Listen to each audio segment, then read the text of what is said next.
This infant is very adorable, so soft, so innocent. A nice guy, an honest man, is what you'd expect this youngster to become, but you'd better think again. In a little hamlet in Austria-Hungary, a boy named Adolphus Hitler was born in 1889. When Alois Schicklgruber was born out of wedlock, his father changed his name to Alois Hitler in honor of his stepfather, who had also been born out of wedlock. It's safe to say that Alois, an Austrian customs officer in his 30s, didn't make much money, but he did have a lot of fun. His first affair was with a considerably younger housemaid after he married an older, wealthy woman. Since the Catholic Church did not allow divorce at the time, he was unable to marry his mistress when he left his ailing wife.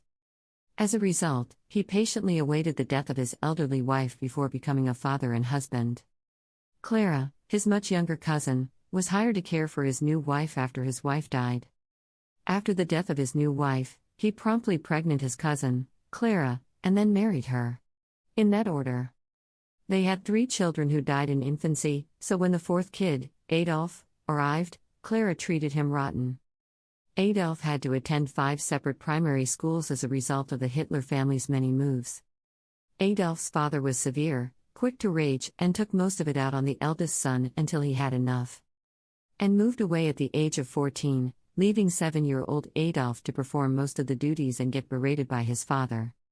Hitler was a good student, as evidenced by his grades in high school. His grades were initially excellent, and he was well regarded by his professors. Playing war games with the other youngsters always made him happy.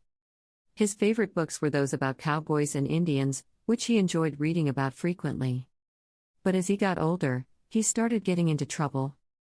He got caught smoking once, organized a raid on a neighboring orchard. These events infuriated Adolf's father, who gave him a harsh punishment. There were numerous German-speaking inhabitants in the region where Hitler lived in Austria-Hungary. Adolf's father was an Austrian public official, thus Adolf tended to go against what his father stated. As a result, Hitler became very invested in German nationalism. This upset Adolf's father, who severely disciplined him. Adolf's 6-year-old brother, who he adored, died of measles when he was 10 years old, and was buried in the cemetery across the street from their home. Neighbors noticed a change in the youngster about this time.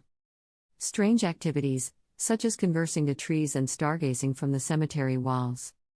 He had to repeat a year and had no interest in most academic topics. Instead spent his time reading and painting, which he was fairly excellent. "Son, someday, you'll be a big balls public figure like me," and Adolf responded, "No, father. I'm going to become an artist and fly high above the heavens with the eagles." This upset my father. But he was getting on in years at this point, so he just sort of let things go and died of a pulmonary hemorrhage. Hitler finished his final semester and celebrated by becoming blackout drunk and wiping his ass with the certificate he had received.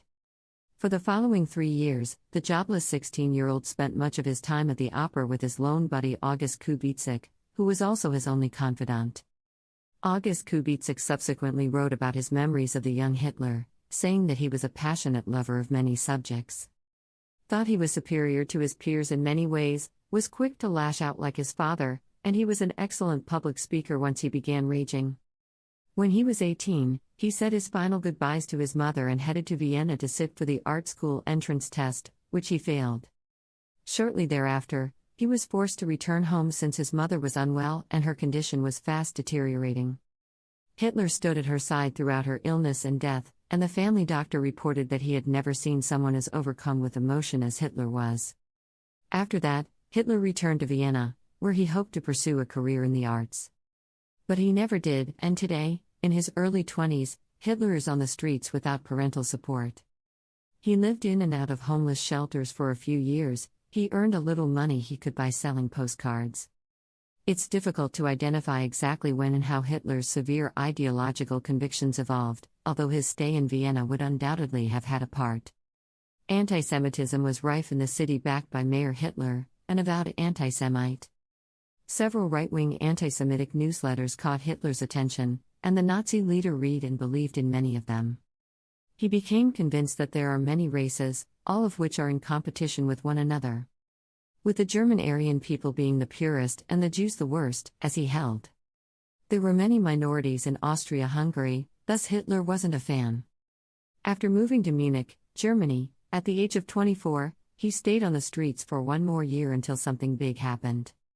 The First Global War was sparked by long-standing tensions in Europe. With only a few days' notice, Hitler enlisted in the German army, where he found meaning in service and camaraderie among his fellow soldiers. Despite the atrocities of war, Hitler relished the experience and thought it was the finest of his life. He is said to have been a courageous soldier and received the Iron Cross First Class. He was also extremely fortunate, as he had multiple near-death experiences. But in 1916, after being wounded by an artillery shell, he returned to Germany for medical treatment, and was horrified to see a pervasive anti-war sentiment among the fatigued and hungry German public. Now that the war is going against Germany, he returns to the front lines of battle. A month later, when he was still recuperating in the hospital, Hitler learned of Germany's loss and surrender. The terms of the peace deal were onerous for Germany, which was forced to fork over large sums of money and sacrifice a large number of its men. These conditions left Germany vulnerable and the German people ashamed. After World War I, Europe's borders also shifted. Out of Russia's exiled lands, new nations emerged. Austria-Hungary was abolished, and a new entity was formed that split Germany in half. After seeing the humiliation of his beloved nation, Hitler declared his growing anger for those responsible, referring to communists and Jews, whom he claimed had betrayed Germany by promoting dissension and anti-war propaganda at home.